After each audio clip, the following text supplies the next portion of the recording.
Ooh boy. Now, I want to first start out, as I always do, by saying, what's going on, everyone? Jeremy here from The Quartering. I hope you're having a wonderful day. The last couple days have been absolutely full of video game news and video game memes in the way that some of the stories that we're getting have been hilarious. And I thought that the initial backlash around the new Overwatch character Sigma had ended yesterday, but the game journalists dug even deeper in the most hilarious way imaginable. Imaginable? Wait, I did say that right. Before I get into that, I realized I forgot to link this in my last video, and also I want to let you know I am following the Activision story. My first video, my 4 o'clock video today, talked about studio head of Treyarch being terminated, and along with 9 other executives. Activision now directly refutes that. My sources refute Activision, so we're going to have to wait for more information to come out. But if this story is, of course, memeing on having a laugh at video game journalism, I want to let you know that you all made exclusivelygames.com a thing. It is a website that is completely nonprofit, completely apolitical, for gamers, by gamers, no baloney. A Discord with thousands of members, a forum with thousands of members. I would love for you just to hang out, read some of the articles, join the conversation. Twice a year, we do a fundraiser. My goal is to end at 500 backers today. That means we need 101 more. Twice a year, we sell t-shirts and do other things here to keep the lights on at Exclusively Games. The site has no ads, no sponsorships, and I have a long-term plan to turn this into a self-sustaining thing by growing its YouTube channel. So I'm going to leave a link for this in the description below. Please consider backing, keeping some clean video game reporting out there. Now, speaking of video games journalism, we have Rock Paper RPS, we'll call it. We have VG247. We have Polygon. We have another article on Polygon. And we have Kotaku. All... Are you ready for this? Are you ready for this? Are you ready for this? Wait. Yeah, that's how it goes, I think. Sigma's feet. They are offended by Sigma's feet. That's right. Which brings me to a tweet I saw earlier today that was so perfect by Kate versus the World, saying, the trend of pushing articles about politics and gaming is to shift away from having to talk about actual gameplay. Most modern games journalists can't play video games and fail to be real journalists, so they just change gaming into social politics outlets. Playing Doom takes some level of skill, calling it ableist takes buzzwords. So true. Excellent take. Here's this article. Overwatch's new hero is fun, but remember, video games aren't just about being fun. But the reason he's barefoot is baloney. Sigma, Overwatch's new floating man. By the way, if you saw yesterday's video, you saw Twitter all up in arms the fact that Sigma was a male, a white male, even though, as far as I know, it's the first one that Overwatch has added since the game launched. And, you know, in terms of being progressive, Blizzard is pretty much on that bandwagon. That's what happens when you pander. People are never happy. And today they continue to try and smear, I guess. So he's also thematically boring mad scientist. Oh, you don't like him? Oh, okay. Well, I wonder if this is coming from a place of honesty. He's a tank who uses gravity magic to chuck quantum pebbles at people. He's energy vortex and transforming incoming issues into a shield juice and his highly mobile barrier to protect himself and his team. He's also got a thematically boring mad scientist, and let's not hold that against him. His ultimate is great fun. Don't get me wrong, the rest of his kit is grand too. Those pebbles fire slowly, that they do tasty chunks of splash damage. The rock has the same appeal, okay, but rewards accuracy. At the moment, it's also super easy to replace the barrier. The ultimate, though, is a thing of beauty, so you enjoy the character. It's a shame the fun is punctured by his backstory. The science done drove him mad. He wound up in an asylum, then got broken out and recruited by Talon. Mad scientists are an overused trope. We know Blizzard, the investors of the mechanical mastermind inventors, who pilots a wrecking ball mech suit, can do better. Like I said, be better, everybody. You never notice that when people are saying, be better, we can be better. It's coming from a position of elitism. It's coming from a position of them obviously seeing themselves as better than you. I'm not particularly interested in holding a lack of originality against Sigma. Overwatch also has a run-of-the-mill cowboy and a cliche femme fatale, but neither of these explicitly revolve around profoundly awfulness that actual people have gone through. The issue isn't to do with the game drawing on real-world issues, it's the way it draws on them. Heck, suffering that I have needlessly contributed to. I didn't use to get the problems that surrounded using asylums as cheap story dressing. What? All the story dressing in Overwatch is cheap. It's all superficial. They give you a little bit of background on the character, and then you play the game. This quote from Sigma's concept artist neatly illustrates where I was going wrong. We decided to keep the feet bare to sell the look a bit more. In many institutions, patients are not allowed to have shoes. They might do this or that. While Sigma isn't necessarily in danger of that, we felt him having no shoes helped draw the connection. So what's wrong with that? It sounds like, and correct me if I'm wrong, that they wanted to keep the character authentic. I'm not sure where we're going to be mad, but let's continue. Riffing on asylums in the name of a quirky villainry isn't a great look. Yeah, Pinky and the Brain really scarred me as a child, too. Especially when you start deliberately referencing measures to supposedly stop patients from harming themselves.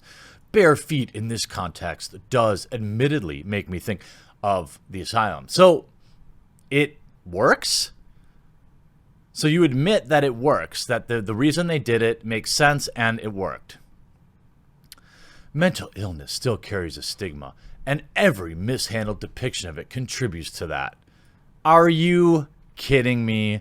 And it's like, oh, is this just one article? No. It's everybody wrote the exact same article. The hive mind is unbelievable. It's just like so incredibly obvious that these people all write the same story over and over and over again. I had intentions, keep the shoes on, the more generic. Wowie. Okay, then. There you have it. Sigma has bare feet because he has mental health issues, according to Blizzard. Hopefully the developer retcons this particular piece of lore in a comic sharpish. Why? I mean, everybody's writing the same article. Overwatch fans are confused and horrified by Sigma's bare feet. No, they're not.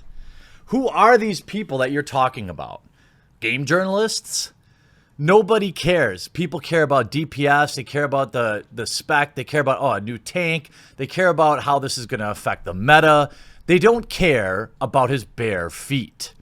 But that wouldn't stop them writing thousands of word about it. People want to know why. Why would a man armored from shin to noggin leave his feet completely unprotected?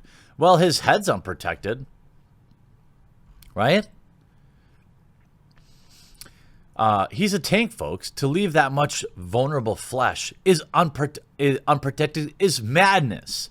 So you're saying the mad scientist is mad?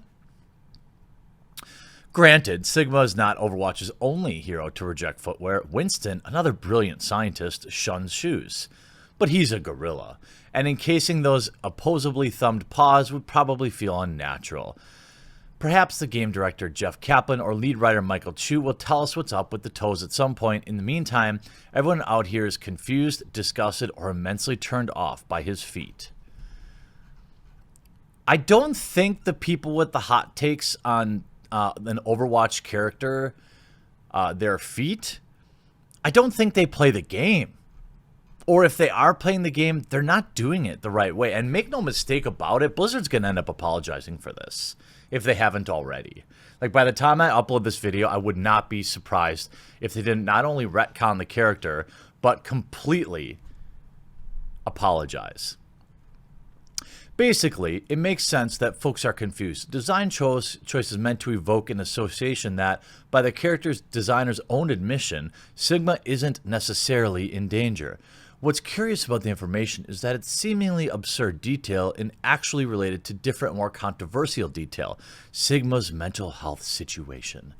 After his reveal, some fans critiqued for using poor mental health as a shorthand for villainy. Traditional madness tropes, such as the one that can help reinforce stigma around mental illness. Now, it seems as if Sigma's poor health situation isn't just backstory, it's baked into the design. What's wrong? I don't get this. I don't get this. Back exclusively games today. I don't get this. I don't get it. In the same article, you're admitting that, okay, well, they sold out for this. They have embraced it entirely. What's wrong with that? What's wrong with the backstory? You know, it's who even cares, by the way? Most people that play this game or a game like Apex Legends or whatever, they might you might say, hey, did you know he was a mad scientist? Oh, okay. What are his specs? We reached out to Blizzard and we'll update this if we hear back. But hey, at least we know Sigma will probably wear shoes in the future. Update. We've updated the headline to quote the artist as the original caused some confusion. Relax, it's a video game. Why? I mean, I don't understand every one of these clowns. If you're commenting on his bare feet and saying that it offends you, you're not doing video games right. And here, look at, we have an ArenaNet, lead game designer at ArenaNet, okay, saying the following. I was pretty untouched by the whole bare feet controversy. Didn't know anyone cared. The new Overwatch character right up until now, when the reasoning behind it apparently is to, quote, sell a look. People, because asylums use shoestrings to harm themselves. That's a mega yikes for me. Want to talk about mental illness in your art? Cool. There's nothing wrong with that. But ask yourself, it's not your picture. The artist gets to do whatever the heck they want, all right? You don't have any control over them. You can whine and cry about it, and unfortunately, Blizzard will probably bend the knee, but they need to leave this character alone. Do I know enough about this to do so? Can I do a conversation justice? Can my game communicate it adequately? We're talking about Overwatch heroes. People play Overwatch to escape. You know, part of those people also have troubles in their brains too. Playing video games helps them get away from it. Playing video games helps them feel some semblance of control. The game itself is there to entertain, not to preach, not to tell people how to think.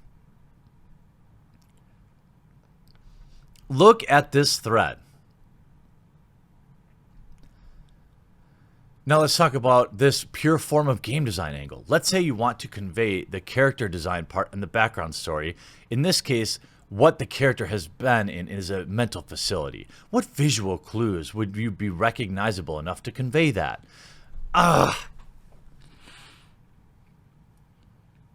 These people suck the fun out of everything. I'm not kidding. Some artist somewhere, very good at their craft, very good character designer, got a memo that said, we need a mad scientist. Make it look cool and fun. You know, make it fit thematically with the game. And then you got every busybody on the internet whining about Muffets. Oh, there's no shoes. Get over it. And this is like, man, everyone keeps telling me to play Guild Wars. This is a lead game designer at the company that makes Guild Wars. I'm not sure about that. I'm not sure I'd want to support a company that pays a salary to somebody who has these kind of takes. I hope you enjoyed this video. Lord save us all. Have fun playing Overwatch. We'll talk to you again real soon.